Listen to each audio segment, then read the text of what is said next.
Hey, this is Sloan Spurlock for Dragons TV. Recently, our producer, Dave Tannenbaum, sat down with men's basketball coach, Bruiser Flint, to chat about the first half of the season. You know, we're just at the midway point of the season. What's your assessment of the team at this point? We haven't been very good to this point, but I mean, we haven't played well. Now we're a little injured, so that doesn't help. But I actually think we've actually improved a little bit since Christmas. Have you had to adapt the roles of different players on the team to, work around the injuries? Yeah, I mean, you go from having a guy that's really experienced when you're leading scores to playing a person who really is his first year. So, and I actually think that we haven't, even the guys that play haven't adjusted to it also at times. I think we're getting a lot better at it, but even those guys are like, well, I got to do more because Foucher's not in there or this person's not in there. So, that really hurts you because then guys start doing things that they can't. I will say I think our bench guys, Tavon and Quilly and Kaz, have gotten a lot better over the last month or so since we've got into league play. We just haven't been healthy enough to win any games because, we're down 2 and 3 guys.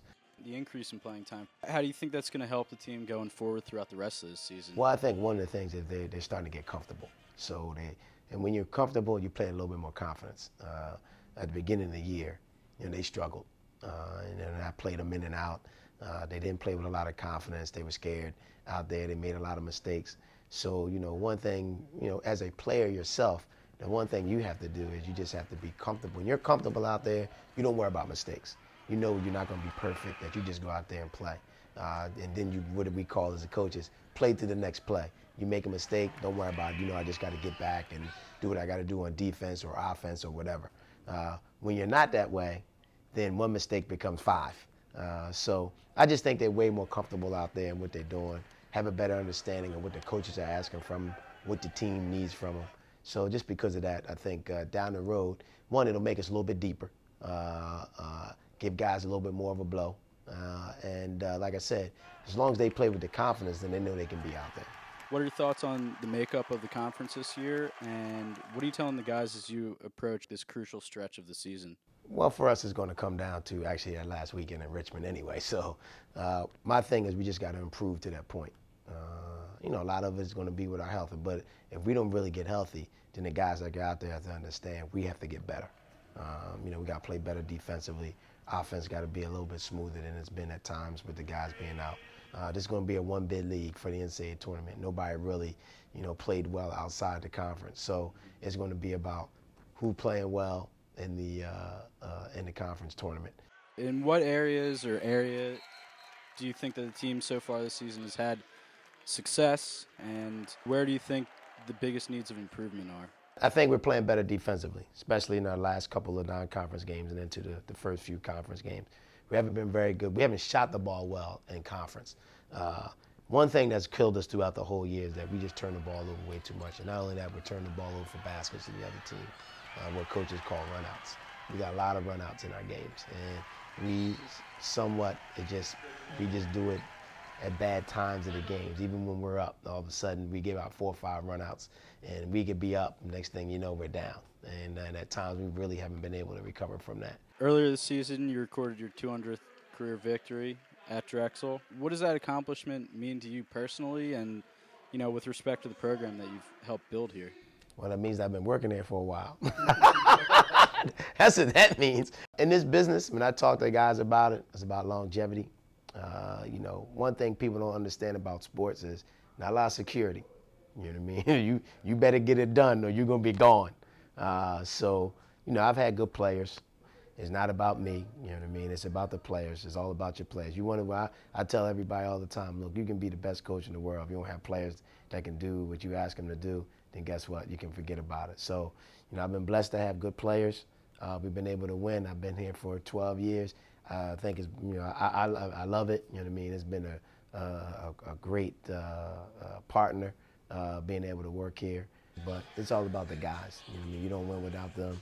I've had good kids both on and off the courts, and that's all I can really say about it. The wins come because those guys, go out and do the things you ask them to do. What do you think about the new locker room and basketball suite, and what's your favorite part of this new expansion? I don't think people really understood unless they really been in our locker room, how bad it was. I hate to say it that way, but our locker room was awful. And I think our locker room now is really, really nice. What people don't realize is most players, that's where you spend most of your time, even more so than in your apartments or your dorm room, because you're always in there. So you want to have a place where you can be comfortable. You can go, during your free time, you can go in there, hang out, and do what you need to do. We can do that now in our locker room.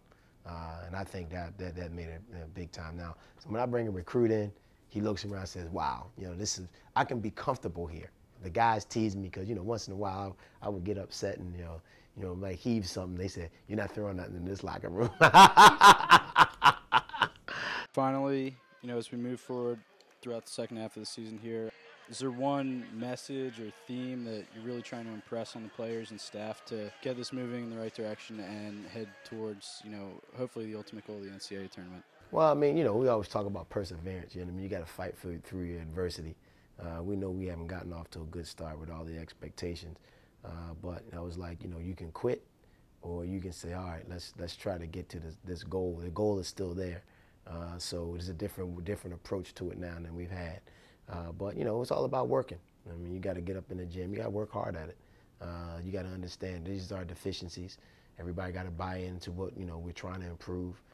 If we do that, we have the right people to do it. We put ourselves behind the 8 ball a little bit. It's easy to just quit, but I think our guys have worked hard. Like I said, I think we're improved in a lot of ways. We still haven't gotten that one taste of real victory, but I think we've improved, and if we continue to improve, and like I said, we get ourselves together in terms of health, then we'll be all right. Big thanks to Bruiser Flint for taking time to sit down and share his thoughts with us. For more news and videos on the Dragons, check out DrexelDragons.com. I'm Sloan Spurlock. Thanks for watching.